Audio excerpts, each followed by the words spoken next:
Teacher ಅಮ್ಮ phone ಮಾಡ್ತವ್ರೆ. Hello hello teacher ಅಮ್ಮ. ಏನ್ರಿ ಸಾಹೇಬ್ರೆ, ಫುಲ್ ಖುಷಿನಾ? ಲವ್ ಓಕೆ ಆದ್ಮೇಲೆ ಅಷ್ಟೇ ಅಲ್ವಾ ಕೇರ್ಲೆಸ್? ಅಂದ್ರೆ ಏನ್ ಹೇಳ್ತಿದ್ರ? ನನ್ ಪಿರುತಿ ಓಕೆನಾ? ಇನ್ನೇನ್ ಮತ್ತೆ, ನಿಮ್ ಮನ್ಸಿನ ಭಾವನೆಗೆ ಯಾವ ಹುಡುಗಿ ತಾನೇ ಬೀಳಲ್ಲ ಹೇಳಿ? ನಿಮ್ ಲವ್ ಲೆಟರ್ ಹಾಗಿದೆ. ನಾನೇ ಏನು ಅದನ್ನ ಯಾವ ಹುಡುಗಿ ಓದಿದ್ರು ಫಿದಾ ಆಗೋಗ್ಬಿಡ್ತಾರೆ. ಅಯ್ಯೋ ಭಗವಂತ, ಆಂಜನೇಯ, ಕೊನೆಗೂ ಟೀಚರ್ ಅಮ್ಮ ಒಪ್ಕೊಂಡ್ಬಿಟ್ರಲ್ಲ. ಹಲೋ, ಇದೀರಾ ಲೈನಲ್ಲಿ? ಹೇಳು ಟೀಚರ್ ಅಮ್ಮ. ಮುಂದೆ ಏನ್ ಮಾಡ್ಬೇಕು ಅನ್ಕೊಂಡಿದೀರಾ? ನೀವೇ ಹೇಳ್ಬೇಕು. ಎಲ್ಲ ನೀವ್ ಹೇಳ್ದಂಗೆ ಅಲ್ವಾ ನಡೀತಾ ಇರೋದು. ಒಂದ್ ಕೆಲ್ಸ ಮಾಡಿ, ನೇರವಾಗಿ ಬಂದು ಎಲ್ರ ಮುಂದೆ ಪ್ರಪೋಸ್ ಮಾಡ್ಬಿಡಿ. ಹೌದು, ಎಲ್ರ ಮುಂದೆ ನೀವು ಐ ಲವ್ ಯು ಅಂತ ಹೇಳಿದ್ರೆ ಪ್ರೀತಿ ಹುಡುಗಿ ಮನ್ಸಿಗೆ ಎಷ್ಟು ಖುಷಿ ಆಗುತ್ತೆ. ನಾನಂತೂ ಆ ದಿನಕ್ಕೋಸ್ಕರ ಕಾಯ್ತಾ ಇದ್ದೀನಿ.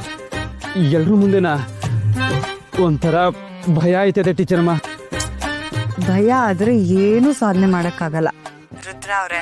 ಯಾವುದೇ ಹುಡುಗಿ ಆಗ್ಲಿ ಪ್ರೀತಿಸೋ ಹುಡುಗ ಭಯ ಪಡಬಾರ್ದು, ಎಲ್ರ ಮುಂದೆ ಧೈರ್ಯವಾಗಿ ಕೈ ಹಿಡ್ಕೋಬೇಕು ಅಂತ ಆಸೆ ಪಡ್ತಾಳೆ. ಕದ್ದು ಮುಚ್ಚಿ ಮಾಡೋದಲ್ಲ ಪ್ರೀತಿ. ಶುದ್ಧವಾದ ಪ್ರೀತಿನ ಯಾವತ್ತೂ ಕದ್ದು ಮುಚ್ಚಿ ಮಾಡ್ಲೇಬಾರ್ದು. ರಾಜ ರೋಷವಾಗಿ ಎಲ್ರಿಗೂ ಹೇಳ್ಕೊಂಡು ಪ್ರೀತಿ ಮಾಡ್ಬೇಕು. ಸೊ ನೀವು ಅದೇ ತರ ಭಯ ಪಡದೆ ರಾಜ ರೋಷವಾಗಿ ಪ್ರೀತಿ ಮಾಡಿ. ಹಾ, ಒಂದ್ ಕೆಲ್ಸ ಮಾಡಿ, ನಾಳೆನೆ ಎಲ್ರ ಮುಂದೆ ನೀವು ನಿಮ್ ಪ್ರೀತಿನ ಹೇಳ್ಕೊಂಡ್ಬಿಡಿ. ನಾಳೆನಾ? ನಾಳೆನೆ. ಹಲೋ ಹಲೋ ಟೀಚರ್ ಅಮ್ಮ.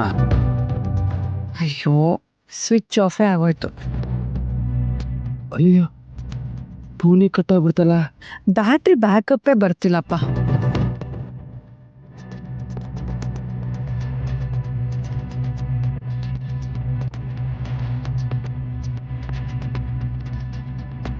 Number you are calling is either switched off or not reachable at the moment.